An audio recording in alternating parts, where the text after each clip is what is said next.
வணக்கம் friends, welcome to ஃபாத்து சமையல். இன்னைக்கு நம்ம சேனலில் புசு புசுன்னு உப்பலாக வரக்கூடிய ஒரு சூப்பரான உருளைக்கிழங்கு பஜ்ஜி எப்படி பண்ணுறதுன்னு பார்க்க போகிறோம். இஃப்தார் ஸ்பெஷலாக வந்து பார்த்திங்கன்னா எண்ணெய் குடிக்காமல் எந்த விதமாக வந்து பார்த்திங்கன்னா மாவு அடையாமல் நல்லா சூப்பராக உப்பலான பஜ்ஜி ரெசிபி தான் இன்றைக்கி வீட்டில் செய்ய போகிறோம். வாங்க இந்த ரெசிபி எப்படி பண்ணுறதுன்னு பார்க்கலாம்.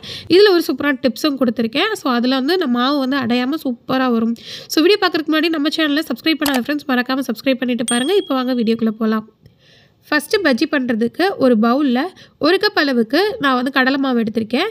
அதோட 2 டேபிள் ஸ்பூன் அளவுக்கு கிறிஸ்பினஸ்க்காக அரிசி மாவு சேர்த்துக்கலாம். இதோட காரத்துக்கு 2 டேபிள் ஸ்பூன் அளவுக்கு நான் வந்து மிளகாய்த்தூள் சேர்த்துருக்கேன். 1 டீஸ்பூன் அளவுக்கு பெருங்காயத்தூள், தேவையான அளவு உப்பு இதில் சேர்த்துக்கலாம். இதோட ஒரு பிஞ்ச் அளவுக்கு ஆப்ப சோடா சேர்த்துக்கலாம். சேர்த்துட்டு நல்லா மிக்ஸ் பண்ணி கொடுத்துட்டு இதை வந்து பார்த்திங்கன்னா நம்ம அப்படியே ஒரு பிளாஸ்டிக் கண்டெய்னரில் வந்து வச்சு ஸ்டோர் பண்ணி எடுத்துக்கலாம். எப்பப்பெல்லாம் நம்ம பஜ்ஜி போடணும்னு ஆசையாக இருக்கோ அப்போ கொஞ்சம் கொஞ்சமாக எடுத்து கரைச்சி அதை நம்ம போட்டுக்கலாம். ஸோ இதுதான் பஜ்ஜி பண்ணுறதுக்குரிய இன்ஸ்டன்ட் ப்ரீமிக்ஸ். நம்ம இதை வந்து செஞ்சு வச்சுக்கிட்டோன்னா இஃப்தார் டைமில் ரொம்ப ஈஸியாக இருக்கும். இப்போ ஃபைனலாக கொஞ்சம் கொஞ்சமாக தண்ணி ஊற்றி இதை நம்ம கரைக்க ஆரம்பிக்கலாம். ஒன்ஸ் நீங்கள் பஜ்ஜிக்கு மாவு கரைக்க ஆரம்பிச்சிட்டிங்க அப்படிங்கன்னா கரைச்சி ஒரு 2 to 3 மினிட்ஸ்க்குள்ளே நீங்கள் வந்து பஜ்ஜி ப்ரிப்பேர் பண்ணி போட ஆரம்பிச்சிடணும்.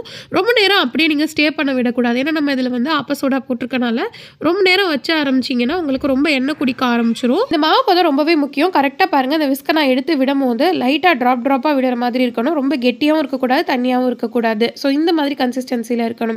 இப்போ சைடில் நான் எண்ணெய் காய வச்சேன். அந்த எண்ணெய் காய வச்சதில் 1 ஸ்பூன் மட்டும் எடுத்து இதில் நான் ஊற்றிக்கிறேன். இது எதுக்காக அப்படின்னு பார்த்தீங்கன்னா, சின்ன வயசில் நான் பஜ்ஜிலாம் வாங்க போகும்போது வந்து பார்த்திங்கன்னா அந்த கடைக்காரர் வந்து பார்த்திங்கன்னா இந்த மாதிரி எண்ணெய் கொதிக்கிற சட்டியிலேருந்து கொஞ்சமாக எண்ணெய் எடுத்து ஊற்றுவாங்க. இது எதுக்குன்னு கேட்டபோது அப்போ தான் வந்து பார்த்திங்கன்னா பஜ்ஜி நல்லா உப்பலாக இருந்தாலும் எண்ணெய் குடிக்காமல் இருக்கும் அப்படின்னு சொன்னாங்க. ஸோ அப்போலேருந்து நான் இந்த டிப்பை ஃபாலோ பண்ணுறேன். நல்லாவே வருது. ஸோ நீங்களும் வந்து கட்டாயம் ட்ரை பண்ணி பாருங்கள். இப்போ நல்லா வந்து கரைச்சி முடிச்சதுக்கப்புறம் நல்லா மெலிசாக இந்த மாதிரி உருளைக்கிழங்கு தோல் சீவி எடுத்து வச்சுருக்கேன்.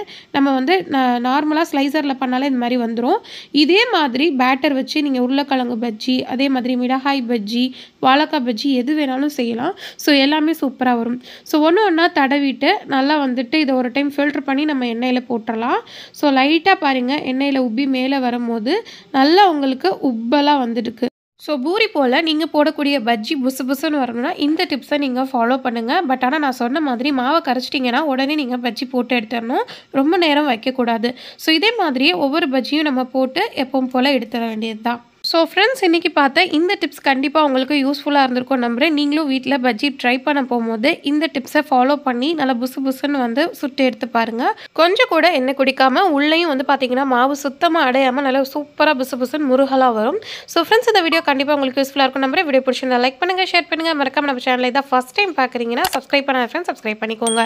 தேங்க்ஸ் ஃபார் வாட்சிங்.